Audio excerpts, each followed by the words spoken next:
Elimin ürək sözündə ən gözəl anlara müjdə. Milli dalğada efirdə güneş olur gəl səhərim. Elimin ürək sözündə ən gözəl anlara müjdə. Milli dalğada efirdə güneş olur gəl səhərim.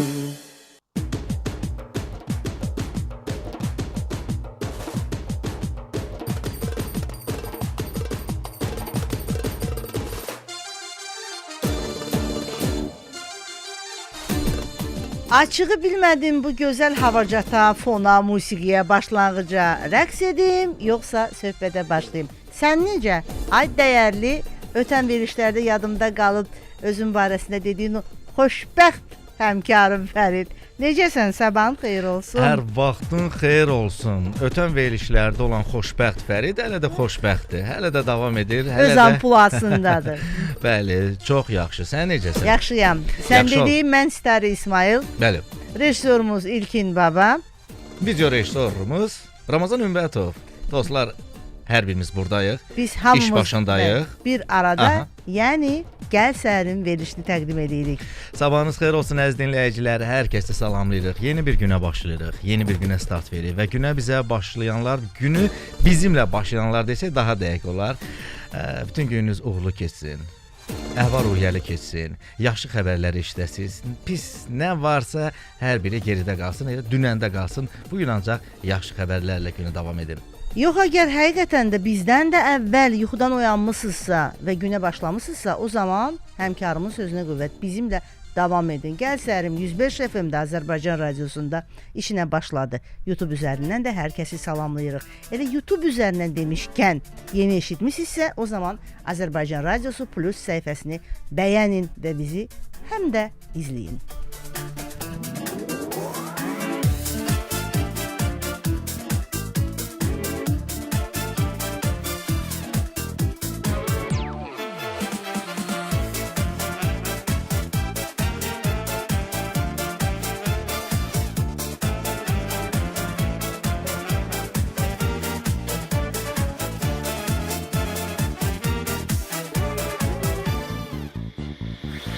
Ne yakın komşu oldu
Sesler karışır, hayat canlanır. Dalğanı tut, ritmi hisseler. Seherin sesi. Bizimle Gel seherim, bizimle gel seherim, bizimle gel seherim, bizimle gel. Günün hava məlumatı.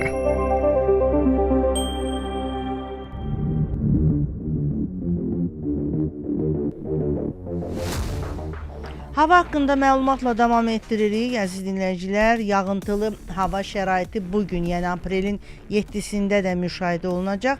Ara bir yağış yağacağı gözlənilir. Bu barədə Milli Hidrometeorologiya Xidmətindən məlumat var. İndi isə ətraflı.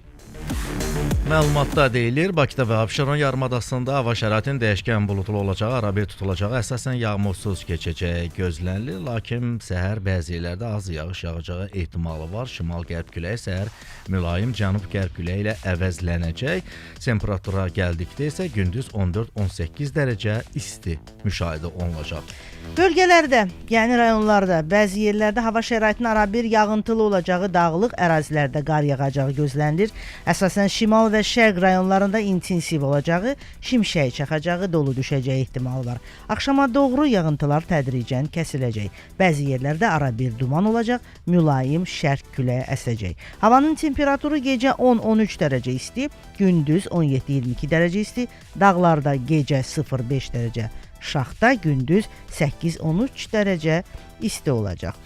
Yeri gəlmişkən Fövqəladə Hallar Nazirliyi bir neçə gün davam edən yağmurlu hava şəraiti ilə əlaqədar xəbərdarlıq edib və bu məlumatı, müraciəti istəyərdik sizin diqqətinizə çatdıraq.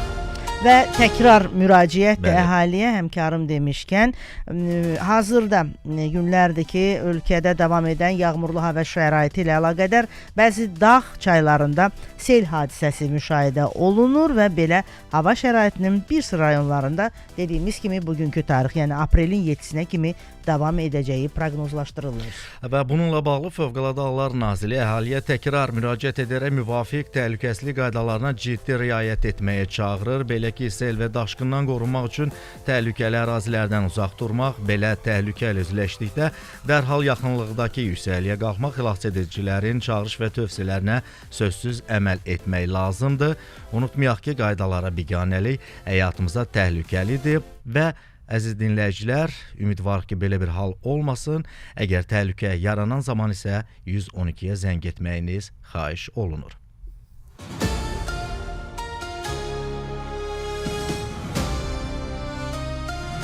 Xəbəri bizdən al.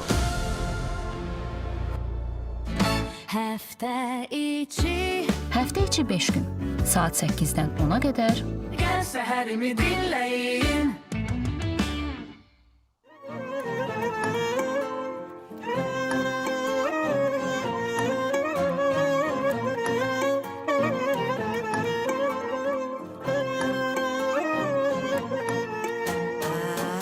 Yenə tutub onu sözlərim, nazlı nazlı baxır gözləri. Vurğunam ona neyləyim, birdən tez küsər can deyim. Hər zaman sevdim onu mən, indi də belə deyirəm. Elinə toxun onun ey külək, ona söylə darıxmışam ey külək. Əsə əsə get ona ey külək, ona dərdimi söyləsən ey külək. Telinə toxun onun ey külək, ona söylə darıxmışam ey külək. Əsə əsə get ona ey külək, ona dərdimi söyləsən ey külək.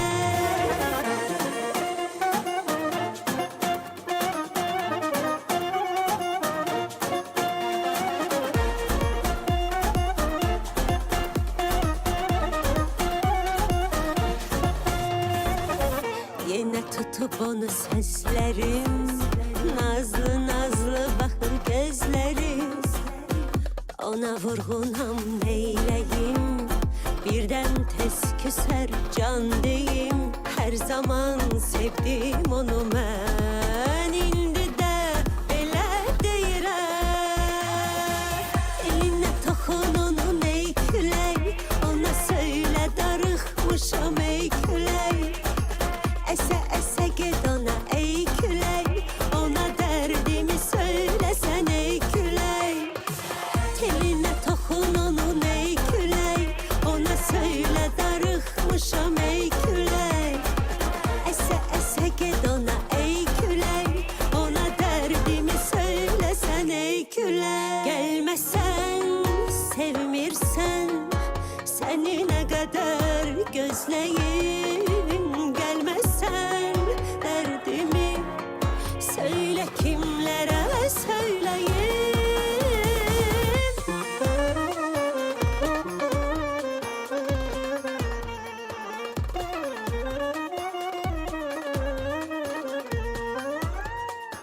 Telinə toxun onun ey külək. Ona söylə darıxmışam ey külək. Əsə əsə get ona ey külək. Ona dərdimi söyləsən ey külək. Elinə toxun onun ey külək. Ona söylə darıxmışam ey külək. Əsə əsə get ona ey külək. Ona dərdimi söyləsən ey külək. Telinə toxun onun ey külək. Ona söylə darıxmışam ey külək. Əsə əsə get ona ey külək. Ona dərdimi söyləsən ey külək.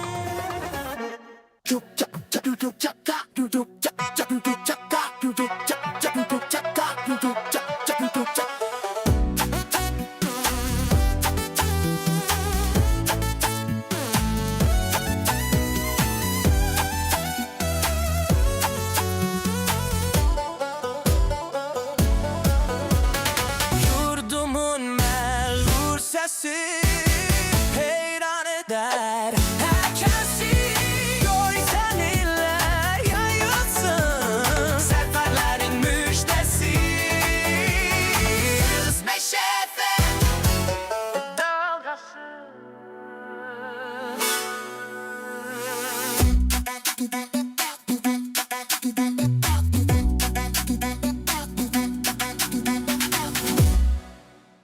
Reklam yerləşdirmək üçün 050 299 86 39 nömrəsinə zəng edin.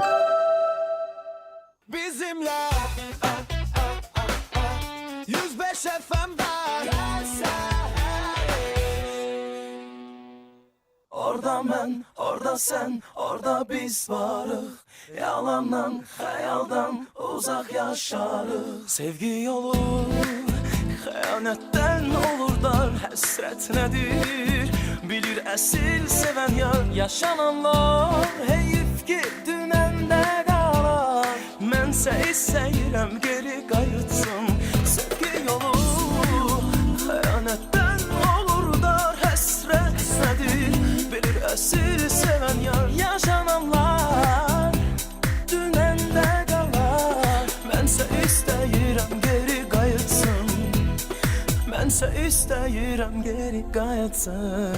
Orada mən, orada sən, orada biz varıq. Yalandan, xəyaldan uzaq yaşarıq. Orada mən, orada sən, orada biz varıq. Yalandan, xəyaldan uzaq yaşarıq.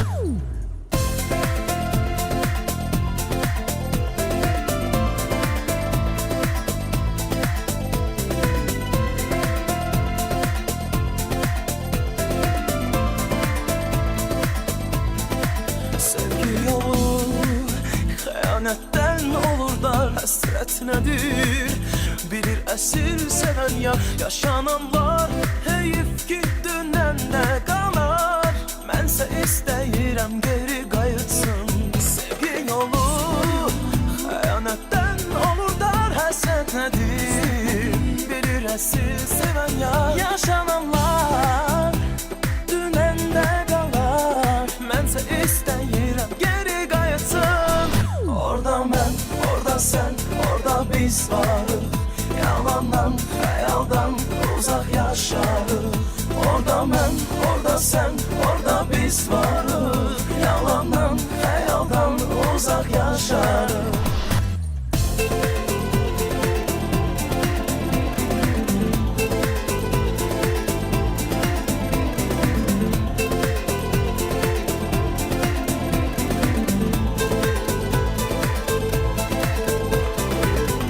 Sonunu bilə-bilə dar oldu dünya bizə. Acı ayrılıq ilə qoydu bizi üzümüzə. Səni unutmaq çətin, mən belə istəmədim. Bu da mənim qismətim, ulu Tanrıdan bununla barışıram. Ah, səni unutmaq çətin, mən belə istəmədim. Bu da mənim qismətim, ulu Tanrıdan bununla barışıram.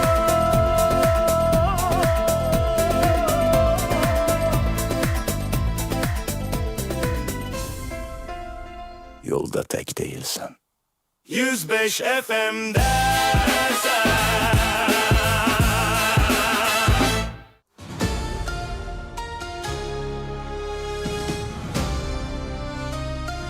Xəbəri bizdən al. Yəni gəl səhərimdə al xəbəri. Hansı ki, qatardan istifadə edən sərnişinlər üçün maraqlı və gözlənilən bir yenilik olacaq. Söhbət Bakı-Akstafa-Bakı marşrutu üzrə əlavə reyslərdən gedir. Sərnişin tələbatını təmin etmək məqsədi ilə 11 və 12 aprel tarixlərində Bakı-Akstafa-Bakı marşrutu üzrə əlavə qatarlar reysləri təmin edilir. Qatar reysləri olacaq. Azərbaycan Dəmir Yolları Qapalı Səhmdar Cəmiyyətindən məlumat verilib. Bildirilir ki, sözü gedən reyslərə biletləri 10% endirimlə kassalardan Azərbaycan Dəmir Yollarının rəsmi saytından və ya ADY mobil tətbiqindən əldə etmək olar. Qeyd edək ki, bu istiqamətlər üzrə Bakı-Qazax-Bakı marşrutu ilə də gündəlik səfərlər təşkil olunur. Mövzu ilə bağlı bir məlumatı da mən diqqətinizə çatdırım əziz dostlar. Bakı şəhəri və ətraf ərazilərdə nəqliyyat infrastrukturunun təkmilləşdirilməsinə dair 2025-2030-cu illər üçün dövlət proqramında Abşeron dairəvi dəmir yolu marşrutu üzrə Bakı-Xırdalan-Sumqayıt xəttinin qatar buraxma, eləcə də sərnişin daşıma qabiliyyətinin artırılması, yeni dayanacaqların istismara buraxılması nəzərdə tutulub. Bu barədə Azərbaycan Dəmir Yollarına məlumat verilib. Abşeron dairəvi dəmir yolu xəttinin üzərində yerləşəcək Dərnəgöl dayanacağında tikinti işləri artıq başa çatmaq üzrədir.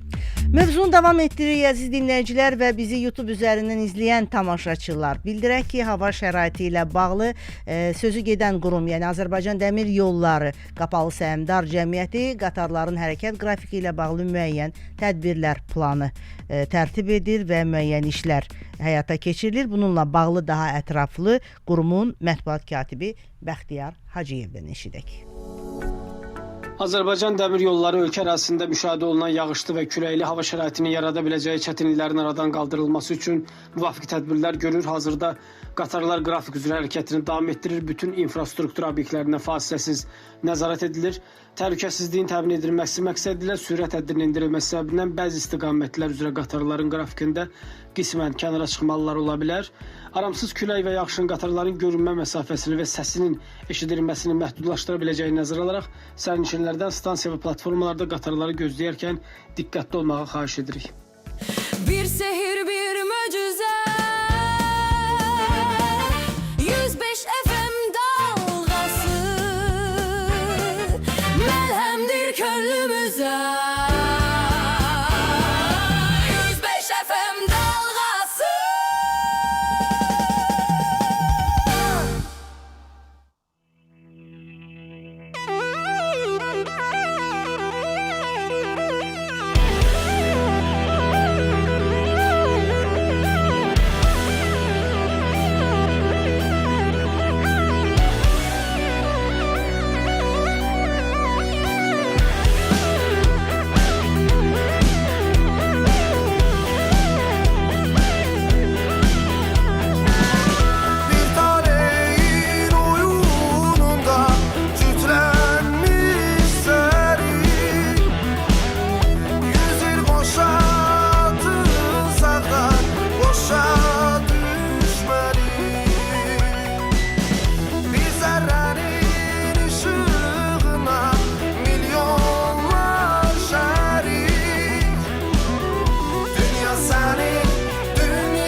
senin, dünya benim, dünya hiç kimin.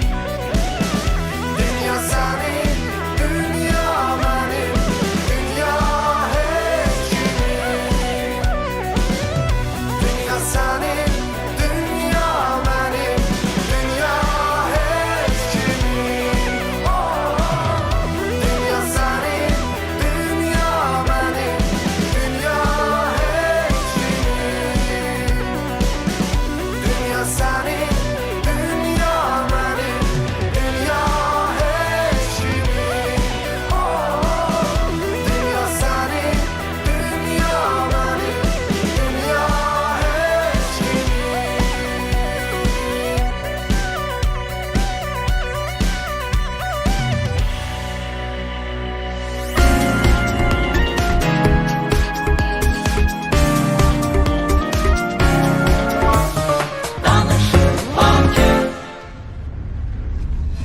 Tarix.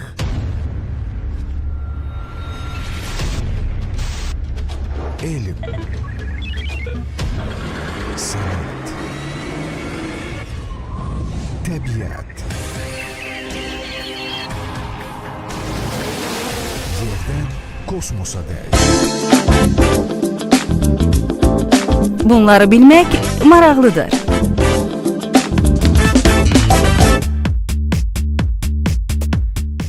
Həm də bunları bilmək çox maraqlı olacaq. İndi elə bizim keçid səsimizi də, daha doğrusu keçidi də eşitdiniz. YouTube üzərindən də bu görüntünü gördünüz, əziz tamaşaçılar və dinləyicilər. Fərid, yəqin sən də rast gəlmisən. Həyatda elə bəzən məsələlər, ifadələr, hallar, bir hadisələr olur ki, öz-özünü düşünürsən ki, görürsən bunun yaranma səbəbi, kökü hara gedib çatır, hə? O zaman olur, bunları bilmək maraqlıdır, elədir. Elə isə Amma indi rahatdır ki, hər şey əl çatandır. Əvvəllər biz hansısa bir qəribə məlumat haqqında düşünəndə, misal üçün ensiklopediyalar filan araşdırdıq, bəzilərinə rast gəlirdi, bəzilərinə yox. İndi internet əlimizin altındadır. İstənilən məlumatı çox rahat şəkildə ən azı ChatGPT-yə müraciət edib, onun köməkliyindən istifadə edib məlumatın doğru və yaxud da ki, yalan olduğunu təsdiqini alırıq. Müəyyən səhifələr var ki, onlar daha dəqiq olur bəzən. Bəli. Demirəm ChatGPT-nin xətrinə dəyməsin. Eşitmişəm ki, onun xətrinə dəyəndə vəziyyət gərginləşir. Amma hər halda müəyyən səhifələr var ki, onlardan araşdıranda görürsən ki, dəqiq mənbələrə gəlib çata bilirsən. Mən bəzən ağlayan adamın, uşağın göz yaşlarına yaxud bir kəsin deyirlər ki, bu timsah göz yaşlarıdır. Eşitmisən belə bir söz? Sözsüz bu. Amma o nə üçün elə deyirlər? Onu niyə elə deyirlər bilirsən? Məlumatım var. Biraz məlumatım var, amma bilməyənlər üçün o zaman bunları bilmək maraqlıdır. Demək istəyirəm. Bunları bilmək maraqlıdır. Elə də timsahlar ovunu yedikdən sonra deyirlər ki, sinuslarında sıxışan hava, belə deyək, nəticəsində göz yaşı axıdırlar. Bunun kədərlə, ağrı acı ilə heç bir əlaqəsi yoxdur və yalandan kədərlənən insanlara da deyirlər ki, timsah göz yaşı axıtma. Yeri gəlmişkən timsah dedin, bir məlumat yadıma düşdü. Səhv etmirəmsə elə dünən idi o məlumatla rastlaşdım ki, Hindistan sərhədyanı əraziləri, xüsusilə də Pakistan və Banqladeşlə olan ərazilərini qorumaqdan ötəri həmin ərazilərdə çaylara ilan və timsah buraxacaq. Biraz qorxulu səslənir, amma bu da bir müdafiə üsuludur. Mən gözlərimi döyəclədim o zaman. Keçə bilməsinlər, hücumlarına məruz qalsınlar. Bəli, buyur. Bu tapmaca deyil, sadəcə mənə də maraqlı gəlib. Bilirəm ki, həmkarım da maraqlanan adamdır və bizi eşidənlər üçün də bilmək yerinə düşər. Belə söz eşitmirsən də qurdlar süfrəsi. Eləmi? Onun özündə maraqlı bir araşdırma tarixçəsi var. Yəni əlaqəsi var təbiətlə və fauna ilə. Deyir, əgər qurd sürüsü ov tapa bilməyib ac qalarsa, bir araya toplayın, çəmbər düzəldirlər, belə. İçəridə zəif olanı isə ortaya salıb yeyirlər və ona görə də qurdlar süfrəsi deyimi belə qənaətə gəlirlər ki, buradan qaynaqlanır. Çox maraqlı. Bunları bilmək bölümü davam eləyir, əziz dinləyicilər, bir neçə maraqlı məlumatla. Bunları bilmək maraqlıdır. Dünya yaranandan bu günə qədər hər şeyi 24 saata sığdırmağa çalışsaq, insanlar bu vaxtın sadəcə nə qədər müddətin səncə? Cəmi 1 dəqiqə 17 saniyəsini təşkil edir. Dəhşətli rəqəmdir, İnsanlar, belə deyək. bəli. Təsəvvür elə. Aha, gəl insanlardan keçək canlılara, digər canlılara. Qağayılar duzlu suyu filtr edən xüsusi bir bezə sahib olduqları üçün duzlu su içə bilərlər. Maraqlıdır. Qarışqalardan da mən deyim ki, o çəlimsiz, balaca qarışqalar məcbur qaldıqlarında təsəvvür edin 2 həftə ərzində suyun altında yaşaya bilərlər. Bu mənə maraqlı gəldi, ən azından həm də təcrübəli gəldi. Düzdür, onu təcrübədən keçirə bilməyəcəyəm, amma olur da təsadüfən bir də görürsən ki, qarışqa toplanan yeri bir suya axır gedir. Deməli o suyun altında məcbur qaldığı halda 2 həftə yaşaya bilir. Qarışqa çox güclü bir canlıdır. Bəli. Müşahidə eləmisənsə, o öz yuvasına çəkisindən dəfələrlə artıq ağır bir yükü daşıyır. Əsəbdən, sevincdən, üzüntüdən və digər səbəbdən ağlayarkən axan göz yaşlarımızın səbəbindən asılı olaraq kimyəvi tərkibi dəyişir. Heç fikir verməmişdi. İndi məlumatları oxuduqca özümüzə aid olan məlumatları təhlil eləyərkən fikirləşdik ki, doğrudan belə bir hallarla rastlaşmışıq biz. İndi mən də təhlil eləmək istədiyim, amma təbii ki, nə zamandan başlayım görəsən, bundan sonra təhlil eləmək istədiyim maraqlı bir məlumatla qarşılaşmışam. Onu sizə mən danışım deyim. Deyir, bir insan yaşadığı müddətdə ortalama 23.000 dəfə göz qırpır, 100.000 dəfə ürəyi döyünür, 23.000 dəfə nəfəs alır, qaraciyərləri isə 1500 litr qan süzür, mədəsi isə 2 litr asid turşusu istehsal edir yaşadığı müddətcə. Əgər 100 ildə yaşasan belədir, İnşallah ki uzun ömürlü. Dilim dönmədi Sonunu gətirmək istəmədi. Çox yaşayın, sağlam yaşayın. Yaşadıkça da həyatınızı maraqlı eləmək üçün araşdırın, axtarın, oxuyun, məlumatların. Çünki insan gözünü bu dünyaya yumana qədər, açandan yumana qədər nələrisə öyrənmək istəyir. Vaxtı dəyərləndirən adam zəngin adamdır. Mən belə düşünürəm. Sözsüz elədir. Həmkarım da mənimlə razıdır. 105 Elə mi? FM. Təbii ki, sənlə razıyam. Həftə içi 5 gün, saat 8-dən 10-a qədər Gəl səhərimi dinləyin.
Ürək çırpınsa belə yenə kölgə ol.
sona yeter bir kölge boğulacak. Dilim lal olup indi, gözlerin dolup indi. İndi yalvaran kimdi, al akar o geceni, o geceler senindi. Al akar o geceni, o geceler senindi. Gölge ol ama sürünmez, gölge ol göze görünme. Yürek çırpınsa bile yine gölge ol köleye dönme. Gölge ol ama sürünmez, gölge ol göze görünme. Yürek çırpınsa bile yine gölge ol köleye dönme. Gölge ol ama sürünmez, gölge ol göze görünme.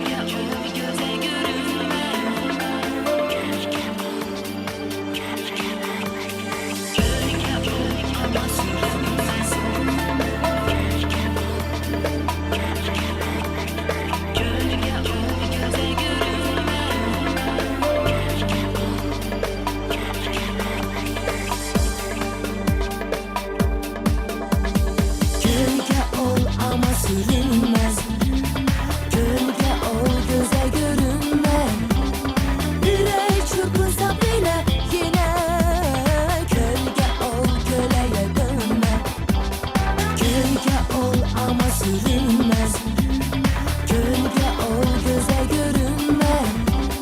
Yürek çırpınsa bile yine gölge ol köleye dönme.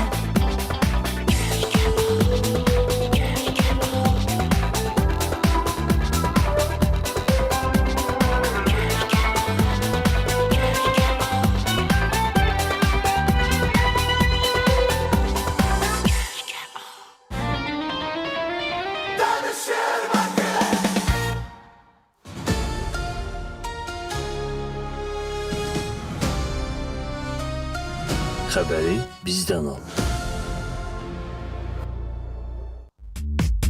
Gəl Sərmi dinləyirsiniz. Studiyada Stari İsmail və Fərid Məmmədovdur.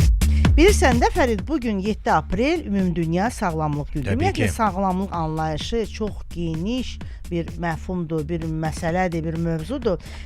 Sağlamlıq insanın təkcə xəstə olması ilə ölçülmür, həm də onun fiziki, psixoloji və sosial rifahının da yaxşı olması əsas şərtlərdən biridir. Yəni sağlam qalmasının vacib məsələdir insanın. Və mövzunu davam etdirək. Gəl bu günün tarixi ilə bağlı qısaca məlumat verək. Sonra təbii ki, bizim mövzu ilə bağlı digər məlumatımız, eləcə də çıxışımız olacaq. 1948-ci il aprelin 7-sində Ümumdünya Səhiyyə Təşkilatının yaranması Ümumdünya Sağlamlıq Günü kimi qeyd edilir. O vaxtdan bəri dünyanın 194 ölkəsi, o cümlədən Azərbaycan təşkilata üzv qəbul olunur və hər il aprelin 7-si Ümumdünya Sağlamlıq Günü ənənəvi olaraq qeyd olunur. Eləcə də ölkəmizdə və bununla bağlı ölkəmizdə də tədbirlər keçirilir. Belə Ümumiyyətlə hər dönəmdə silsilə tədbirlər keçirilir, xüsusilə müxtəlif şüarlar altında. Bəli, müxtəlif şüarlar altında və işğaldan azad olan ərazilərdə də mütəmadi olaraq dediyimiz kimi vətəndaşlara tibbi yardımlar, tibbi müayinələr keçirirlər. Biz bu mövzuya bir qədər sonra qayıdacağıq. İndi isə sırada olan sujetimizi səsləndirək. Elə Sağlamlıq Günü ilə bağlı dediyimiz kimi Ümumdünya Sağlamlıq Günüdür. Səhiyyə Nazirliyinin mütəxəssis eksperti terapevt Zakir Quliyevin çıxışını eşidək. Son illər dünya ciddi sağlamlıq çağırışları ilə üz-üzə qalıb. Pandemiya var, qeyri-infeksion xəstəliklərin artması, iqlim dəyişikliyinin sağlamlığa təsiri kimi faktorlar göstərdi ki, elmi yanaşma və kollektiv əməkdaşlıq olmadan bu problemlərin öhdəsindən gəlmək mümkün deyil. Məhz elmə əsaslanan qərarlar, tibbi innovasiyalar, vaksinasiya proqramları və profilaktik tədbirlər milyonlarla insanın həyatını xilas edir və həyat keyfiyyətini artırır. Bu kontekstdə fərdlərin də rolu böyükdür. Sağlam həyat tərzinin təşviqi, düzgün qidalanma, fiziki aktivlik, zərərli vərdişlərdən uzaq durmaq və mütəmadi tibbi müayinələr cəmiyyətin ümumi sağlamlıq göstəricilərinə birbaşa təsir edir. Yəni sağlamlıq yalnız xəstəliklərin müalicəsi deyil, həm də onların qarşısının alınması ilə başlayır. Azərbaycana gəldikdə isə ölkəmizdə səhiyyə sahəsində son illərdə aparılan islahatlar xüsusi vurğulanmalıdır. icbari tibbi sığorta sisteminin tətbiqi, regionlarda yeni tibb müəssisələrinin istifadəyə verilməsi, rəqəmsal səhiyyə həllərinin genişlənməsi və müasir tibbi texnologiyaların tətbiqi əhalinin keyfiyyətli tibbi xidmətə çıxışını xeyli yaxşılaşdırıb. Eyni zamanda ölkəmiz beynəlxalq səhiyyə təşəbbüslərində fəal iştirak edir və qlobal sağlamlıq təhlükəsizliyinə töhfə verir. Bununla yanaşı, maarifləndirmə işlərinin gücləndirilməsi, xüsusilə gənclər arasında sağlam həyat tərzinin təşviqi böyük əhəmiyyət daşıyır. Sağlam gələcək üçün bugündən düzgün addımlar atmaq mütləq vacibdir. Ümumdünya Sağlamlıq Günü bizə bir daha xatırladır ki, sağlamlıq ən böyük sərvətdir və onun qorunması üçün birlik, həmrəylik və elmi yanaşma əsas şərtlərdir.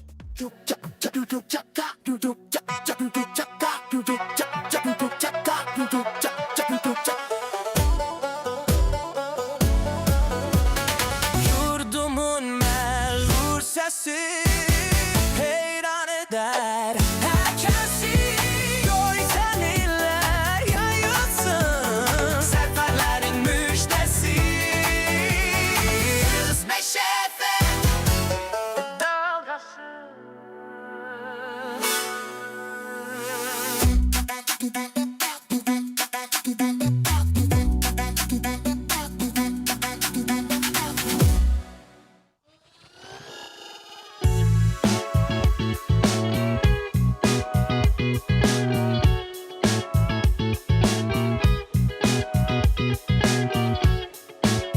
Hayat bir oyunu oynadım ve unuttum. Seni görəndə bilirdim, axırı belə olacaq. Çünkü sen istesen de yok desen de, gelmesen de gitmesen de bil ki sözlerim boş değil. Gelmesen de gitmesen de, istesen de belə yok desen de bil ki sözlerim boş değil. Bülbülüm dal qəfəsdə, ürəyimdəkəm həvəsdə, əlim belində, gözüm gözümdə. Gəl rəqs edək, heç gəlməsin səhər, heç doğmasın günəş. Bir dəfə öpsən məni, inan ruhum çıxar bədəndən.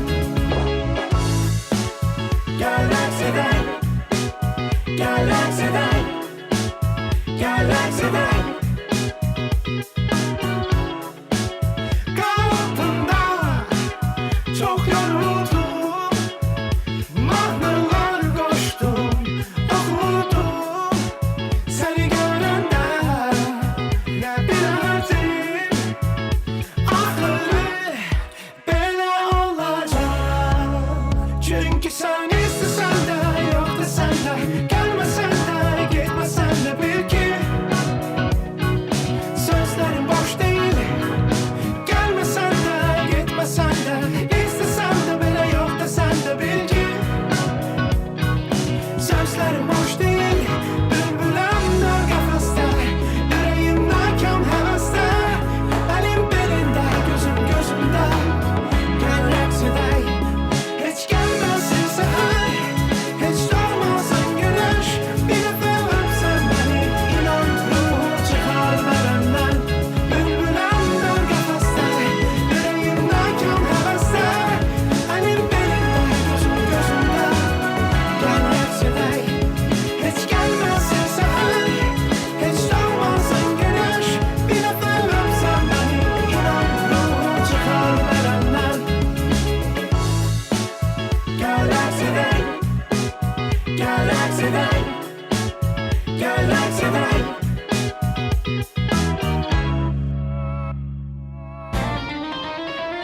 Danışır bakın. Reklam yerləşdirmək üçün 050 299 86 39 nömrəsinə zəng edin. Bir şehir bir möcüzə 105 FM dalğası məlhəmdir könlümüzə 105 FM dalğası. Həftə içi Həftə içi 5 gün, saat 8-dən 10-a qədər Gel seherimi dinleyin. Gəl səhərim davam edir.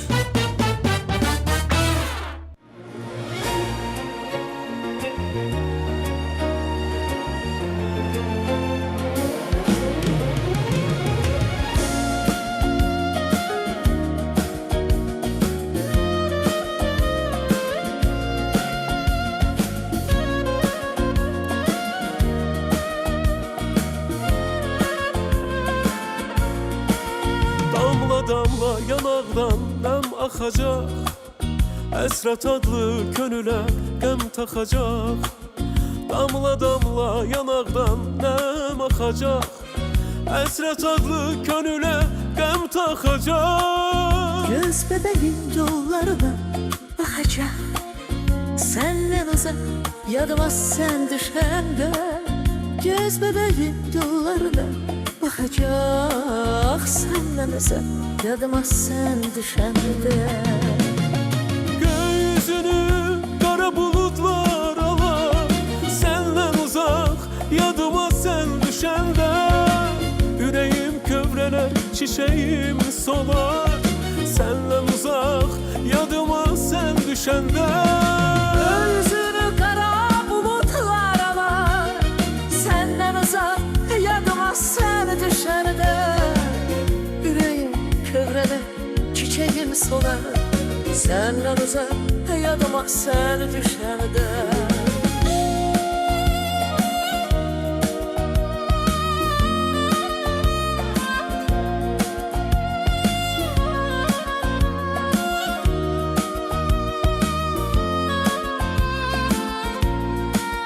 Duracak bu dünya, dönmez ki sensiz. Yanacak bu ateş, sönmez ki sensiz. Duracak bu dünya, dönmez ki sensiz. Yanacak bu ateş, sönmez ki sensiz. Yaşanmaz bu gönül dözmez ki sensiz. Senden uzak yadıma sen düşende. Yaşanmaz bu gönül dözmez ki sensiz. Senden uzak yadıma sen düşende. Gökyüzünü kara bulutlar alar, senden uzak yadıma sen düşende. Yüreğim kövrələr, çiçeğim solar, senden uzak yadıma sen düşende. Gözünü kara bulutlar alar, senden uzak yadıma sen düşende. Yüreğim kövrələr, çiçeğim solar, senden uzak yadıma sen düşende.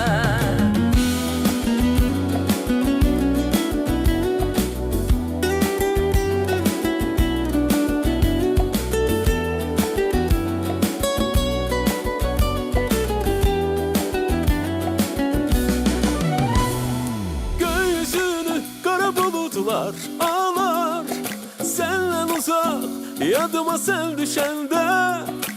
Yüreğim kövrələr, çiçeğim solar, senden uzak yadıma sen düşende. Gözünü kara bulutlar alar, senden uzak yadıma sen düşende. Yüreğim kövrələr, çiçeğim solar, Senden uzak, senden uzak. yadıma sen düşende.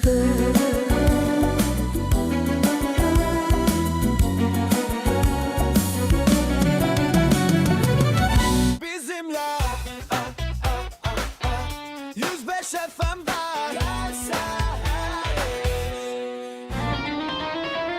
danışır bakın.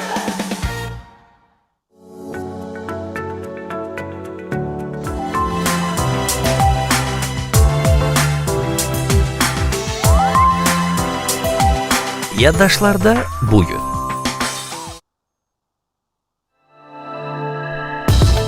Təqvimin vərəqliyik siz dinləyicilər və YouTube üzərindən bizi görən tamaşaçılar.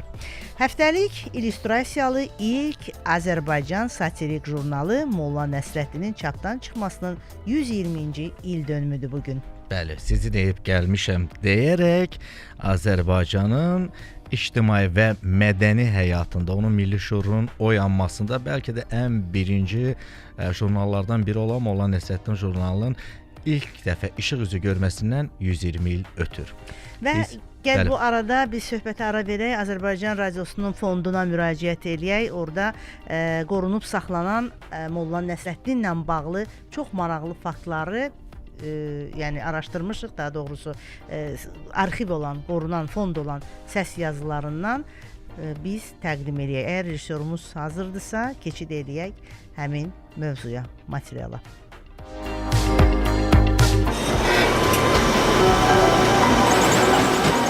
1906-cı il aprelin 7-sində ilk nömrəsi çap olunaraq yayılan Molla Nəsrəddin jurnalı az vaxt ərzində geniş oxucu auditoriyası qazandı.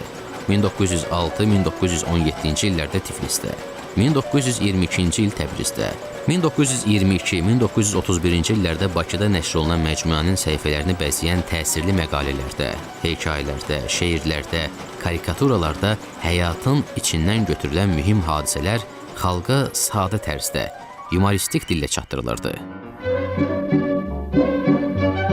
Şərqdə müdrik şəxsiyyət kimi tanınan və sevilən Molla Nəsrəddinin dərgiyə ad kimi seçilməsi, bəzi yazıların sanki onun dilindən təqdim olunması müəlliflərin yüksək peşəkarlığından irəli gəlirdi.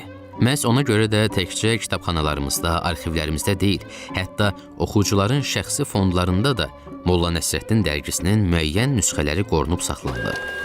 Jurnalda çap olunub oxucuların sonsuz rəğbətini qazanan şeirlərin, hekayələrin çoxu sonradan kitab şəklində nəşr edildi. Dahilərdən xalqımıza miras qalan bu kimi söz abidələrimiz keçmişdən gələcəyə boylanan qiymətli xəzinədir. Məcmuənin rəngli şəkil və karikaturalarla çap olunması maraqlı yenilik kimi diqqət çəkmişdi. İlk nömrəsi 1000 nüsxə nəşr olunan dərgi çox tez satıldı. O dövrün qəzetlərində çalışan Əhməd Ağaoğlu kimi peşəkar jurnalistlər Molla Nəsrəddin məcmuəsini mətbu aləmin ən böyük uğuru saydıqlarını və onunla fəxr etdiklərini bildirmişdilər. Molla Nəsrəddin jurnalında çap olunan məqalələr, şeirlər, hekayələr, karikaturalar mətbuatımızın, ədəbiyyatımızın, mədəniyyətimizin ən dəyərli nümunələrindəndir. O nəhəng söz abidəmiz inanırıq ki, həmişə xalqımızın fəxri olacaq. Ne güzelsen bir esir sene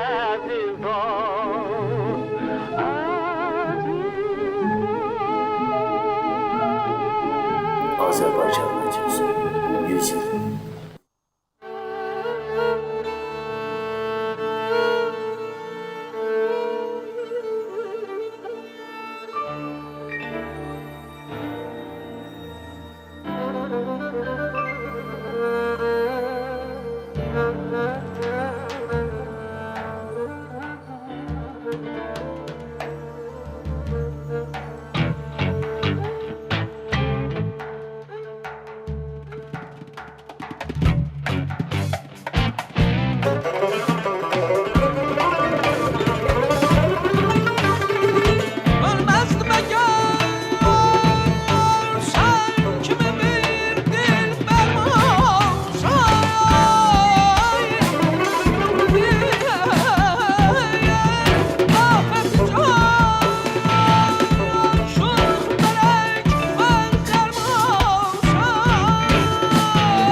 Yurdumun məlul səsi heyran eder herkesi.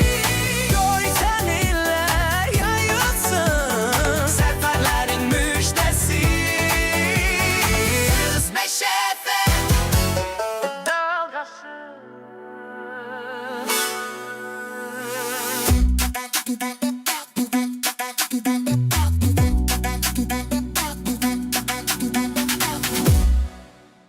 Sevmisən, aldadım. Sən yox, elə bizi də aldatdı. Başa düşmürsən, mən sən sevgi və layiq deyiləm. Mənə bax. Çıx get. Mən bilirəm ki, o burada olmasa da məni çox istəyir. Neynəmisən sən? Bir müəllimlə problemi olmaq nə deməkdir? Onun qızı bizdə işləyir. Siz qızın nəyisiniz? Sən o şüşə ilə ikimizi də öldürəcəkdin, xəbərin var. Heç bir narahatçılıq yoxdur, Rəfiqə xanım. Bunlar ana-bala ikisi də tərbiyəsizdir. Gülgüllərlə iki başqa yola baxırsan.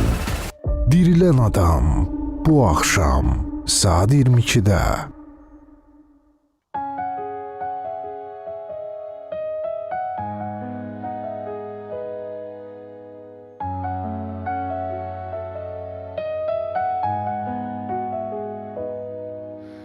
Yolların çay kimi axar görəsən, üstünə yağışlar yağar görəsən, səninə yandırıb yaxar görəsən, öz külündən dirilən adam.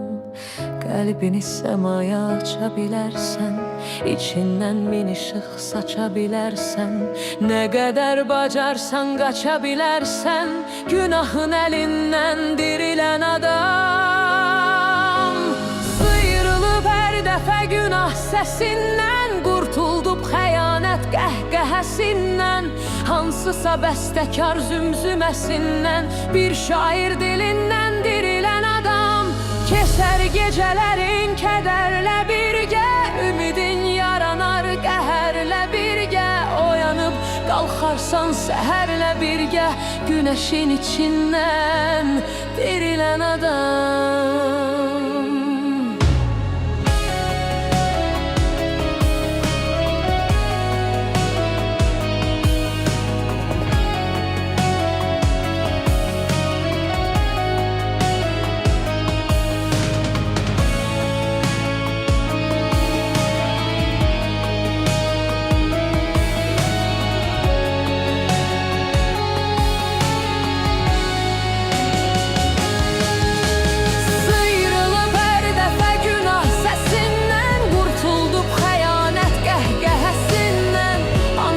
Bəstəkar zümzüməsindən, bir şair dilindən dirilən adam.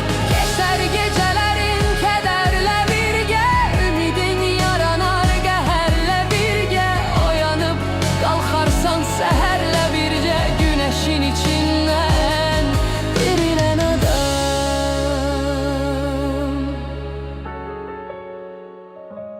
Dirilən adam.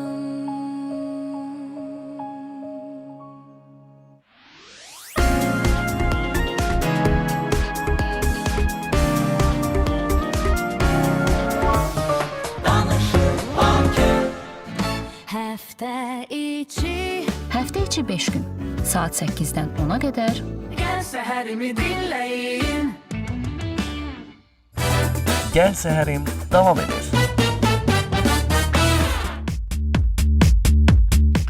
Tibbi Ərazi Bölmələri İdarə Etmə Birliyi təbib tərəfindən işğaldan azad olunmuş ərazilərdə məskunlaşan şəxslərin yerində müşahidəsini aparmaq və vətəndaşların tibbi xidmətlərə əlçatanlığını təmin etmək məqsədi ilə zəruri tibbi tədbirlər görülür. Məlumata görə həyata keçirilən tibbi tədbirlər zamanı ahıl və həssas qruplara daxil olan şəxslər, eləcə də uşaq, hamilə və zahı qadınlara xüsusi diqqət yetirilir. Zərurət yarandığı təqdirdə onların ixtisaslı tibb müəssisələrinə yönləndirilməsi təmin olunur. Növbəti səyyar tibbi müayinələr Kəlbəcər rayonunda təşkil olunub. Əmək və Əhalinin Sosial Müdafiəsi Nazirliyinin tabeliyində Sosial Xidmətlər Agentliyinin əlilliyi olan şəxslərin peşə əməyi reabilitasiya mərkəzinə bu il daha 71 nəfər qəbul edilib. Bu barədə Nazirlik məlumat yayıb. Bildirilib ki, hazırda müəssisədə 110 nəfərə peşə və sosial reabilitasiya xidmətləri göstərilir. Onlardan 52 nəfəri müxtəlif peşələr üzrə hazırlıq kurslarında bilik və bacarıqlara yiyələnir. 15 nəfəri sosial reabilitasiya xidmətləri ilə təmin edilir. 43 nəfəri müxtəlif təlimlərdə iştirak edir. Mərkəzə qəbul olunanlar burada dövlət hesabına yataqxana və yeməklə də təmin olunurlar. Burada peşə və sosial reabilitasiya xidmətlərinə cəlb edilmiş gənclər digər ölkələrdəki müvafiq peşə dərnəklərinə və təcrübə proqramlarına da göndərilirlər. Bizimle 105 FM'de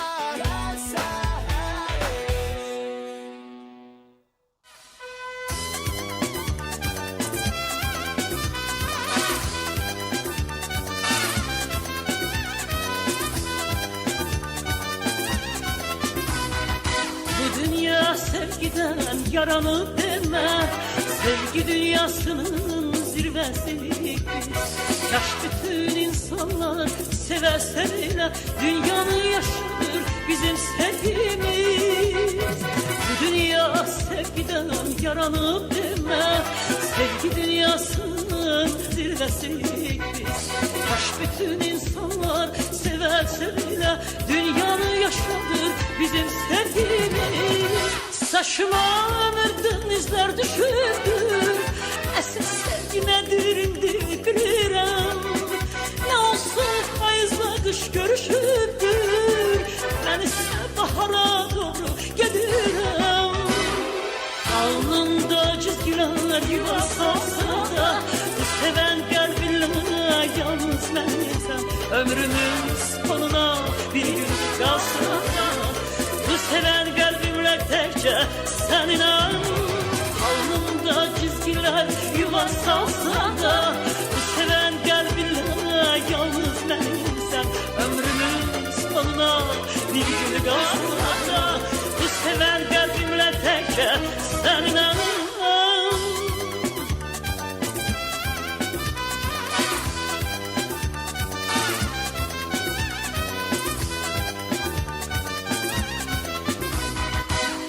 Ben uşağım ki susun dinmeyin, sen sevdiğimi izledim hele. Ne de ki sen gençsin, beni sevdiğin, yüreğinde kalsın gelmesin dinle. Ne ben uşağım ki susun dinmeyin, seni sevdiğimi izledim hele. Ne de ki sen gençsin, beni sevdiğin, yüreğinde kalsın gelmesin dinle. Saçıma ömürden izler düşürdü, esin sevgi nedir indi bilirəm. Ne olsun payızla kış görüşürdü, ben ise bahara doğru gedirəm. Alnımda çizgiler yuva salsa da, bu seven kalbinle yalnız benimsem. Ömrümün sonuna bir gün kalsa da, bu seven kalbimle tekçe sen inan. Alnımda çizgiler yuva salsa da, bu seven kalbinle yalnız benimsem. Ömrümün sonuna bir gün olsa da, bu seven kalbimle tekçe sen inan.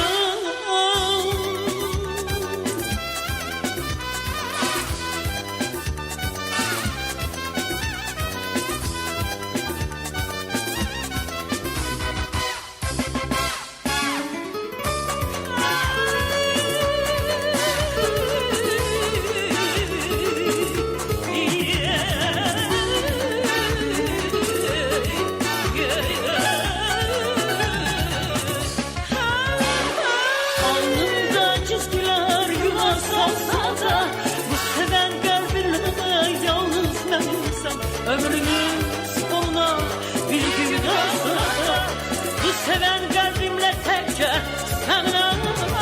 Alnımda çizgiler yuva salsa da, bu seven kalbimle yalnız benimsem. Ömrümün sonuna bir gün kalsa da, bu seven kalbimle tekçe sen inan. Alnımda çizgiler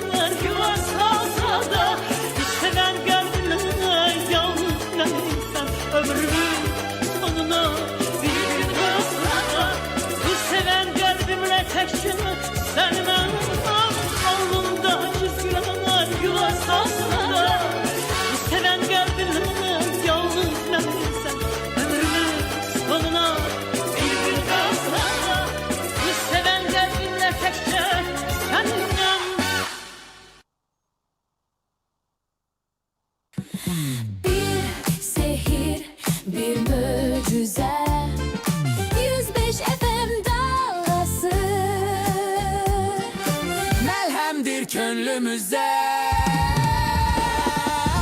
105 FM dalgası.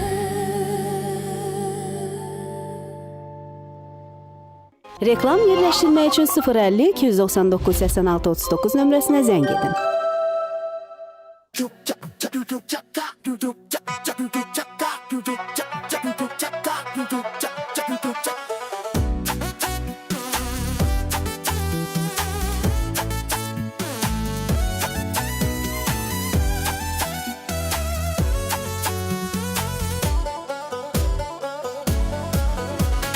Yurdumun məlhur səsi heyran eder herkesi.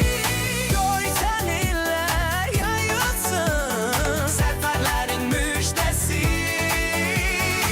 105 FM dalgası.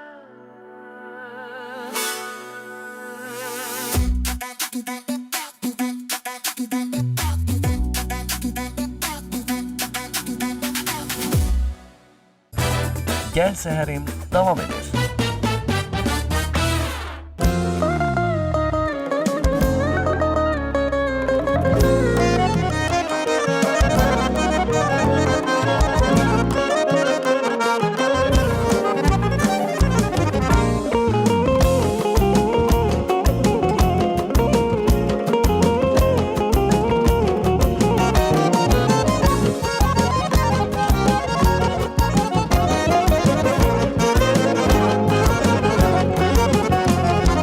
Ay sevgilim yaxındasan yaxında, sevincimdə ahımdasan ahımda. Ay sevgilim yaxındasan yaxında, sevincimdə ahımdasan ahımda. Uyudum uykumdasan yuxumda, uyudum uykumdasan yuxumda. Qara gözlüm şirin sözlüm gülər üzlüm gəl. Qara gözlüm şirin sözlüm gülər üzlüm gəl.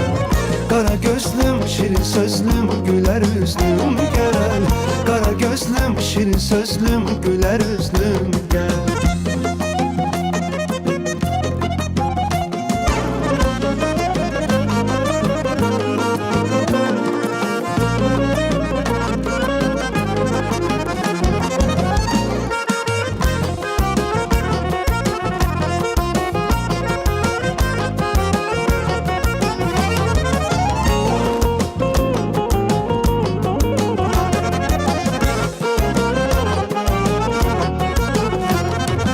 Adın özün bir alemdi bir alem, eşkin sözün bir alemdi bir alem.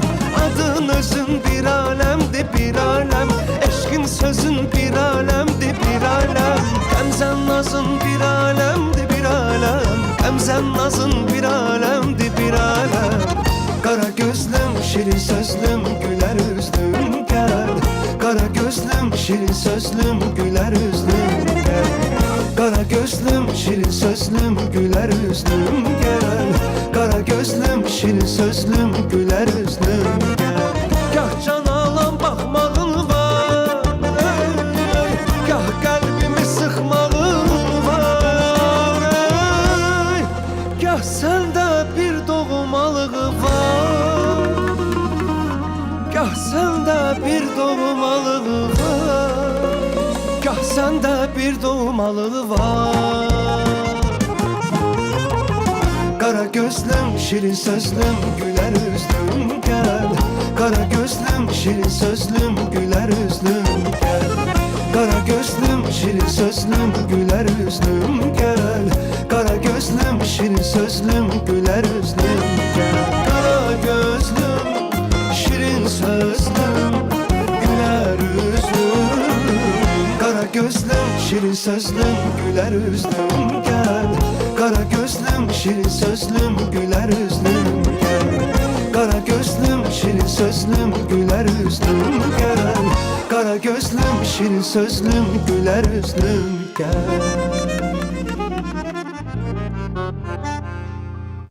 Xəbəri bizdən ol.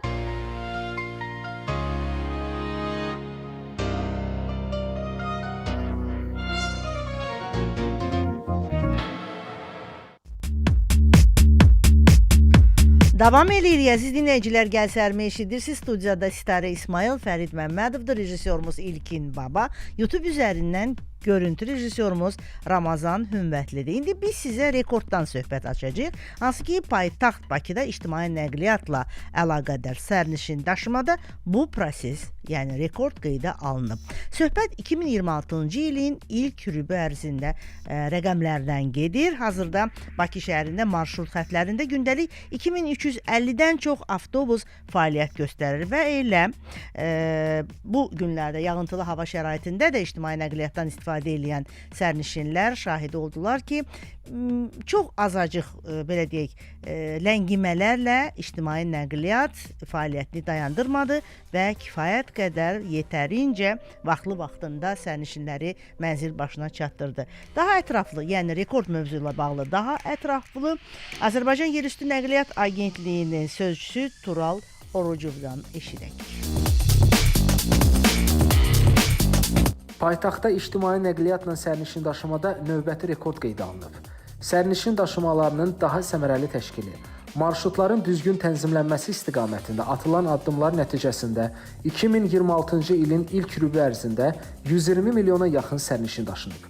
Bu, ötən ilin müvafiq dövrü ilə müqayisədə 6,8% və 7 milyon 651 min 48 nəfər çoxdur. Məlumat üçün bildirək ki, 2025-ci ilin sonuna sərnişin daşımada artım tempi 6,2% olub. Bakı şəhərində və ətraf ərazilərdə nəqliyyat infrastrukturunun təkmilləşdirilməsinə dair 2025-2030-cu illər üçün dövlət proqramında nəqliyyat infrastrukturunun təkmilləşdirilməsi, geniş nəqliyyat şəbəkəsinin qurulması, ictimai nəqliyyatdan istifadənin səmərəliliyinin artırılması və avtobus parkının modernləşdirilməsi prioritet məsələlər kimi qeyd olunub. Görülən işlərin nəticəsində hazırda Bakı şəhərində marşrut xətlərində gündəlik 2350-dən çox avtobus fəaliyyət göstərir. Avtobus parkının mərhələli yenilənməsi çərçivəsində ötən il ərzində paytaxtda 293, cari ilin 3 ayında isə 169 yeni avtobus gətirilərək istismara verilib. Qeyd edək ki, daşımalarda istifadə olunan avtobusların 82%-i nağdsız ödəniş sisteminə inteqrasiya olunub. Ayna sərnişin daşımalarının təhlükəsiz və səmərəli təşkili, xidmət keyfiyyətinin yüksəldilməsi istiqamətində fəaliyyətini ardıcıl şəkildə davam etdirir. Yeni gün başlayır, şəhər oyanır, səslər qarışır, həyat canlanır. Dalğanı tut, ritmi hissələr, səhərin səsi. Bizimlə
daşı qara, daşı qara, daşı qara. Ürəyimin başı yara, başı yara, başı yara. Olmaz belə qaşı qara, gözü qara. Olmaz belə gözü qara, qaşı qara. Olmaz belə gözü qara, qaşı qara. Olmaz belə qaşı qara, gözü qara. Bir belə can alan olmaz, olmaz, olmaz. Bir belə qan salan olmaz, olmaz, olmaz. Qulaqda üzünü yuyub, saçlarını hörüb durub, mənə baxıb özünü yuyub. Bir belə can alan olmaz, bir belə qan salan olmaz, olmaz, olmaz. Qulaqda üzünü yuyub, saçlarını hörüb durub, mənə baxıb özünü yuyub. Bir belə can alan olmaz, bir belə qan salan olmaz, olmaz, olmaz. Ay gülüm olmaz, olmaz, olmaz, olmaz. Ay gülüm olmaz, olmaz.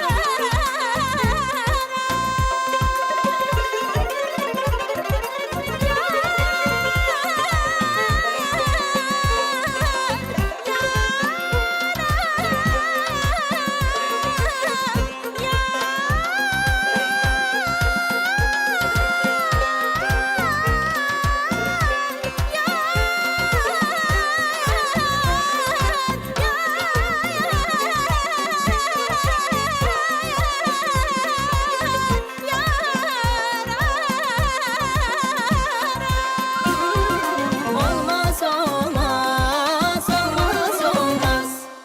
Bizimle 105 FM'de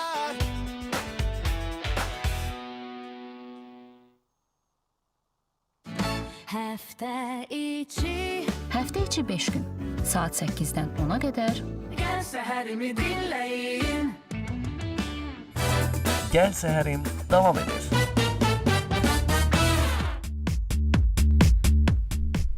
Gəl sərim davam edir. Özü də ki, bol-bol xəbərlərlə, informasiyalarla hər şey. Nə var, nə yox, hər birini sizin diqqətinizə çatdırmağa çalışırıq əziz dostlar.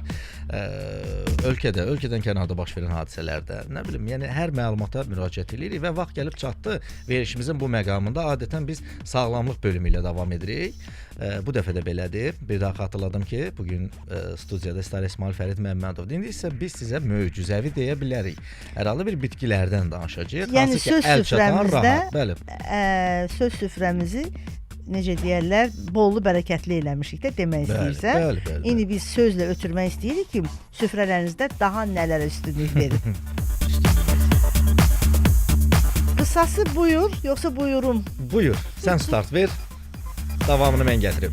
Həqiqətən yaz fəsli gözəldir, bərəkətlidir, ruzuludur. Təbiətin oyanması ilə birlikdə müxtəlif məhsullar, nemətlər süfrəmizə yol açır, süfrəmizdə görürük və bu siyahıda göyərti, belə deyək də, göyərtilərin də öz yeri var, öz ləzzəti var.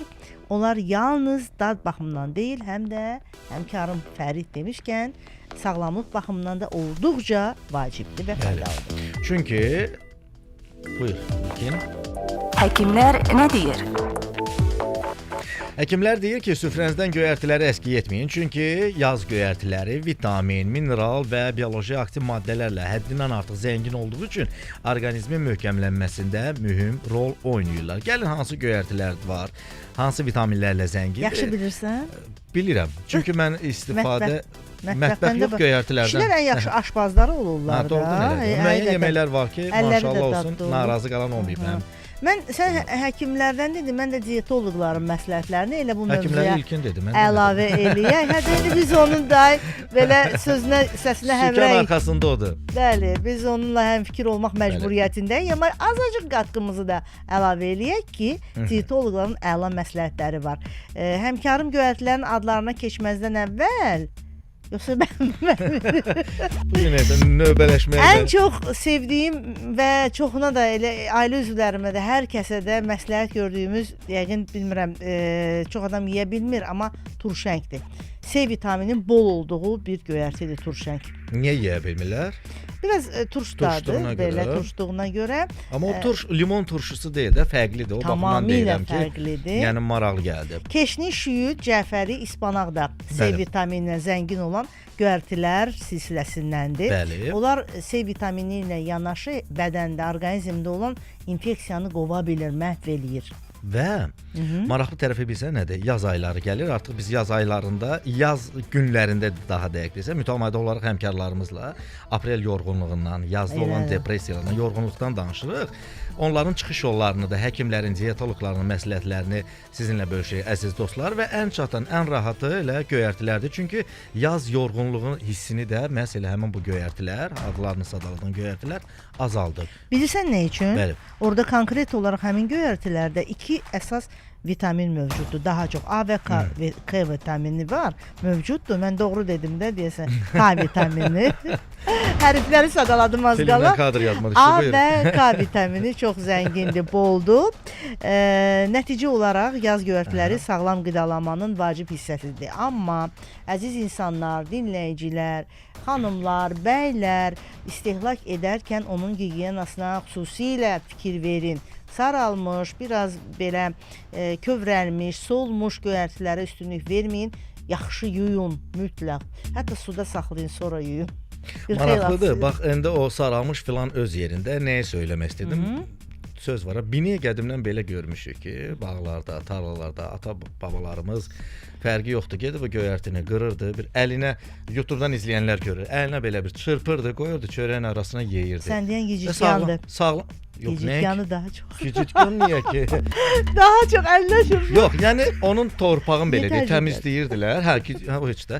Torpağını təmizləyirdilər, qoyurdular çörəyin arasına, lavaşın yuxanın arasına qoyub yeyirdilər. Elədir. Qulançar eşitmisən? Əlbəttə, eşitmişəm. Çox əsl yazda mövsümüdür. Məndən soruşsan belə Mən təbiətdə bitən. Mən sənin çay sevdan, çay sevgin, çay məhəbbətin, çay ustadlığın olduğunu bilirdim, amma açıqcası bu göyərtilərdən də bu qədər mütəmadi istifadə etmək lazımdır. Təcrübəli olduğunu bilmirdim. Bir məqamı da söyləyim ki, koronavirus vaxtı dostlarımızdan biri, həkim kimi fəaliyyət görən dostlarımızdan biri məsləhət gördü ki, bol-bol göyərtidən istifadə edin. Ələxüsusda ki, cəfəridən daha çox istifadə edin.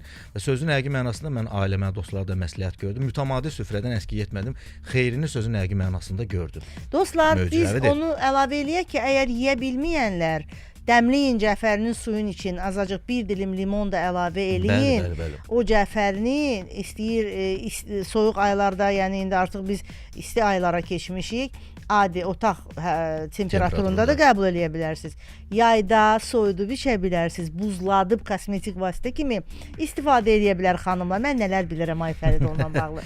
Qışda da isti çay olaraq onu qəbul eləyə bilərsiniz. Son dərəcə faydası böyükdür. O ki qaldı qulançardan, ondan əla bir tava yeməyi hazırlamaq mümkündür qulançardan. Yumurtalı. Görərək. Bu barədə növbəti verilişlərimizdən biraz mümkündür. Mən etməyəcəm, amma mümkün sonra reseptini, hazırlanma qaydasını sənə deyərəm. Təcrübədən keçirərsən, növbəti verilişlərimizdən xəbər alarıq səndən. Gözəl nəğmə ilə davam etdirəkmi? Bir möcüzə 105 FM dalğası məlhəmdir könlümüzə 105 FM dalğası.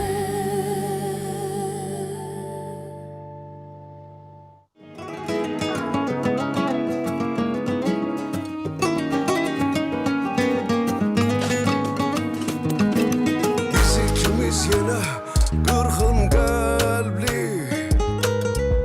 ölməz biri sevgi üçün bunca cəfa, bunca kədərlər sevgili yar bizim üçün fəsil, ayrı zaman. Məndə tufan, səndə bahar. Hər günümüz bir xatirə. Səni arar, məni arar. Gözlərdə sənsiz bir küçə, mən qayğıdan uzaq. Yanar canım qalar sənə, məndən düşərin mahnılar. Dərya, dərya, boğulmuşam dünya, dünya. Yorulmuşam mən sənsizlikdən, yox olmuşam. Dərya, dərya, boğulmuşam dünya, dünya. Yorulmuşam mən sənsizlikdən, yox olmuşam.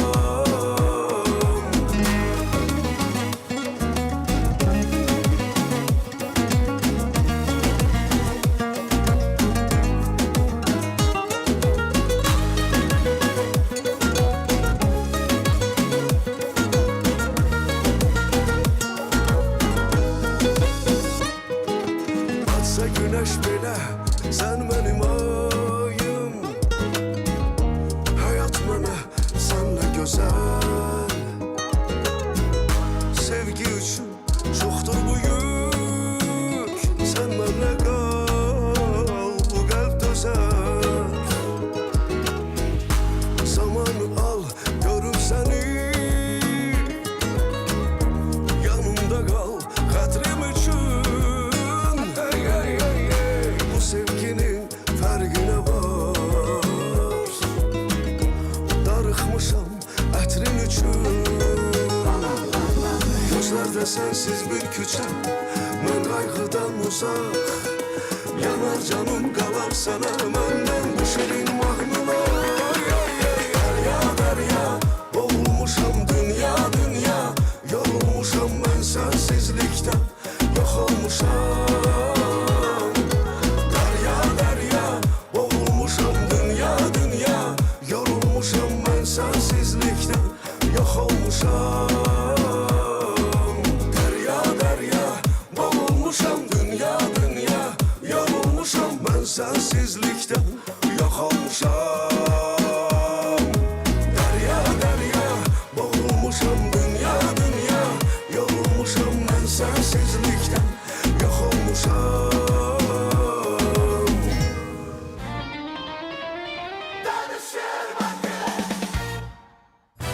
Gəl səhərim davam edir.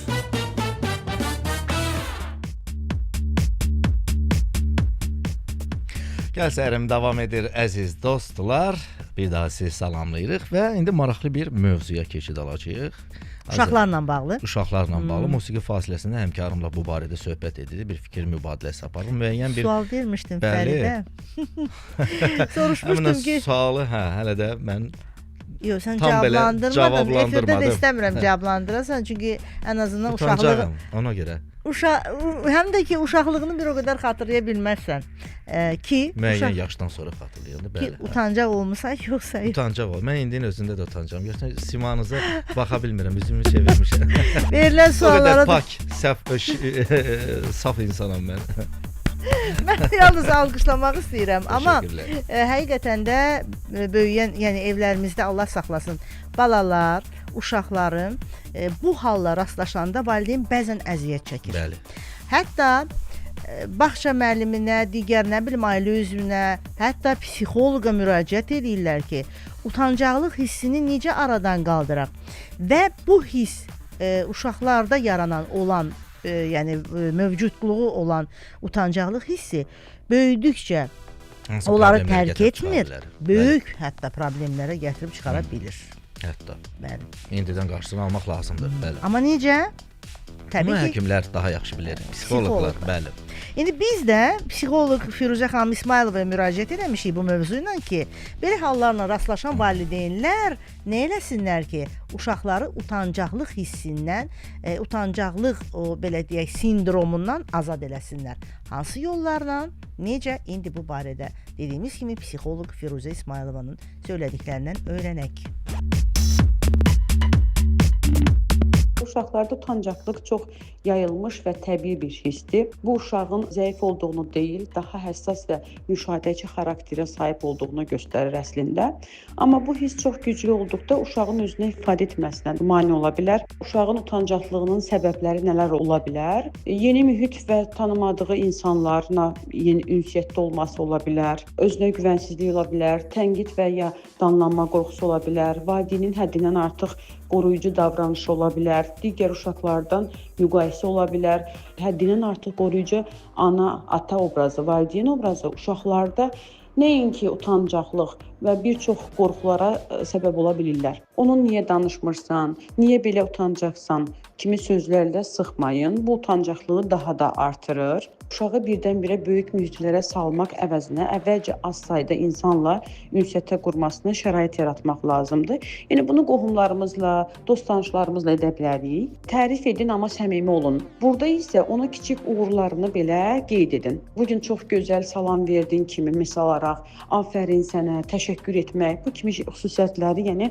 mükafatlandırmaq kimi edə bilərsiniz. Uşaq sizi izləyir. Əgər siz rahat ünsiyyət qurursunuzsa, o da zamanla bunu öyrənəcəkdir. Ola bilər ki, rahat ünsiyyət qura bilirsiniz, amma uşağınız rahat ünsiyyət qura bilmir. Onda siz özünüz ona dəstək olub, bərabər videolar çəkə bilərsiniz, birlikdə hər hansı bir işləri görə bilərsiniz. Ona motivasiya xarakterli yanında olduğunu hiss etdirə bilərsiniz. Təzyiq etməyin.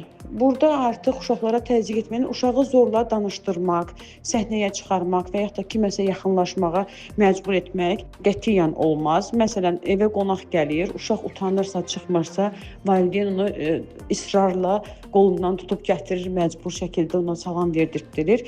Bu kimi davranışlar qəbul olunan deyil. Bu utancaqlıq bizim uşaqlarda keçid dönəmlərində də ola bilər. O halda israr etmirik. Yeni gün başlayır, şəhər oyanır, səslər qarışır, həyat canlanır. Dalğanı tut, ritmi hissələr, səhərin səsi. Bizimlə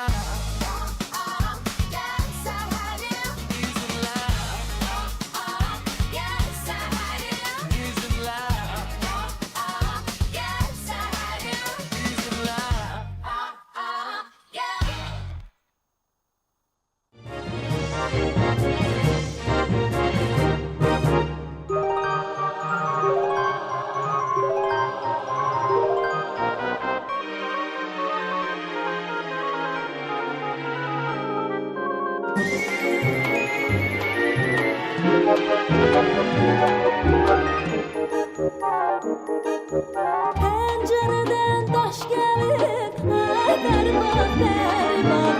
Pəncərədən daş gəlir, ay bərbad, bərbad. Xumar gözdən yaş gəlir, ay bərbad, bərbad. Xumar gözdən yaş gəlir, ay bərbad, bərbad. Məni sənə versələr, ay bərbad, bərbad.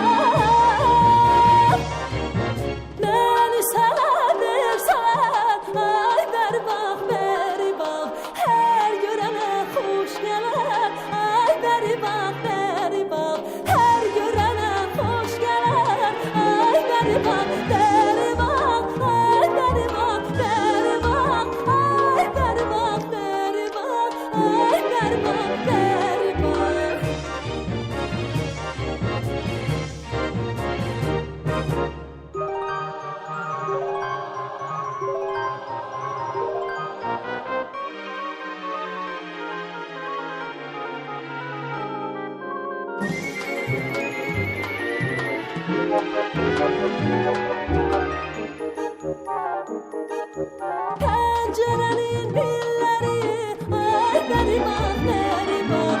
Pəncərənin pilləri, ay bərbad, bərbad.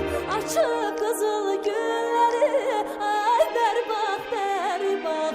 Açıq qızıl gülləri, ay bərbad, bərbad. Oğlan yoldan elə, ay bərbad, bərbad. Oğlanı yoldan elə, ay bərbad, bərbad. Qızın şirin dilləri, ay bərbad, bərbad. Qızın şirin dilləri,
Şehir yine karıştı,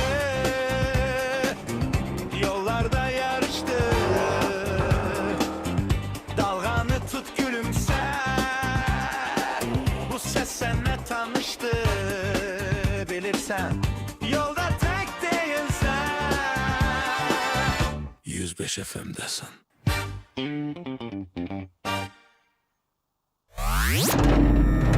Yeni dizaynda astv.az.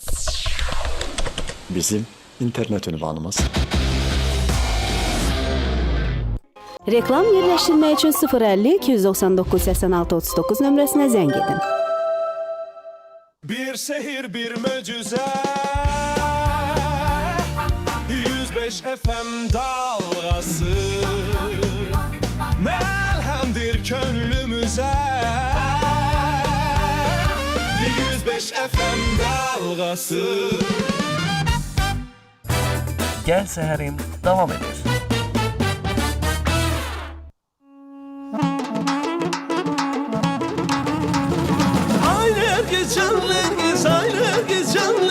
Can sana kurban Nergiz, ben sana hayran Nergiz.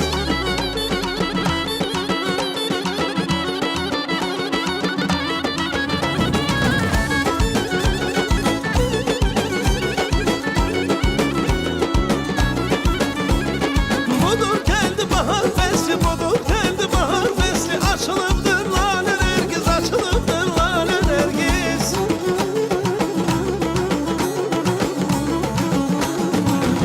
Sütü dudak kayma, ağız sütü dudak kayma. Dilim batıp bana Nergiz, dilim batıp bana Nergiz. Ay Nergiz, can Nergiz, ay Nergiz, can Nergiz. Can sana kurban Nergiz, ben sana hayran Nergiz.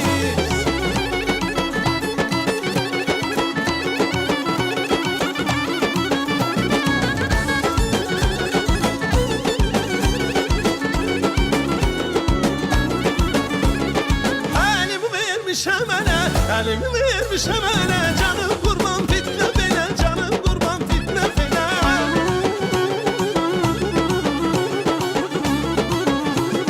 Şebnem kimi ince bile, şebnem kimi ince bile. Tut kolundan dolan Nergiz, tut kolundan dolan Nergiz. Ay Nergiz, can Nergiz, ay Nergiz, can Nergiz. Can sana kurban Nergiz, ben sana hayran Nergiz.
5 FM dalğası.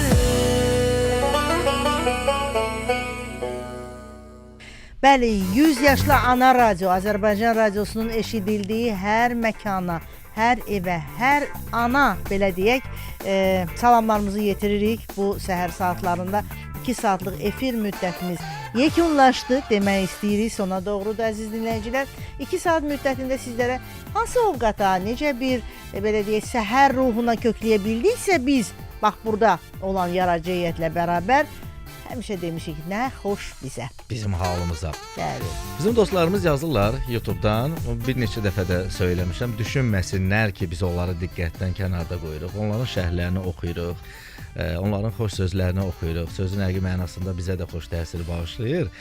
Allah dostlarımıza təşəkkürümüzü bildiririk. Sağ olun, yaxşı ki varsınız, yaxşı ki bizimlə qalırsınız və Azərbaycan radiosunu dinləyirsiniz. Tarih İsmail Fərid Məmmədov bugün veşi sizin üçün təqdim etdi. Bizim rejissorlarımız İlkin Baba və Ramazan Hümbətov idi. Sağ olun. Sağ olun və unutmayın ki, Azərbaycan radiosu 24 saat fasiləsiz xidmət. Sağ olun.